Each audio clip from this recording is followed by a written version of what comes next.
So hello, I am Mamta. Today I will talk about a very common mistake that people often make. So let's start. So he do not know what to say, he do not know what to do. क्या गलती है इसमें? यहाँ do और does की गलती है. जो लोग कंफ्यूज होते हैं डू लगाएं या डज लगाएं. ठीक है, बहुत सारे बच्चे कंफ्यूज होते हैं. Let's see. पहली बात, ये जो दोनों गलतियां थी वहां डू नहीं रहेगा, डज रहेगा.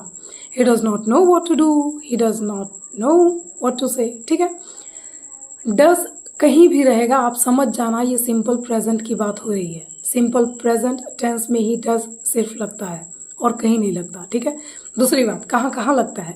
ही के साथ, सी के साथ, इट के साथ. और कोई सिंगुलर नाउन है, कोई सिंगुलर वर्ड है, उसके साथ हमेशा डज लगता है. For example, he does not know what to say, he does not know what to say. Okay, Amit does not know what to say, Mamta does not know what to do.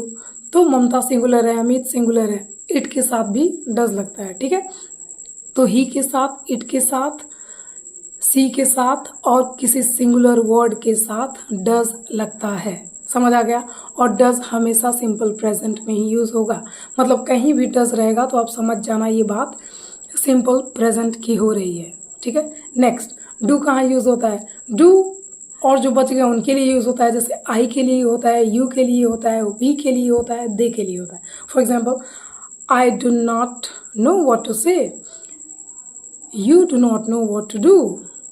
Okay, they do not know, we do not know, हमें नहीं पता. We के साथ, दे के साथ, आई के साथ, you के साथ डू लगता है. ठीक है, ये भी सिंपल प्रेजेंट में ही है. डू भी सिंपल प्रेजेंट के बारे में ही बात करता है. ठीक है, पास्ट में ये डिड, दोनों ही डिड में कन्वर्ट हो जाते हैं. ठीक है, थैंक यू.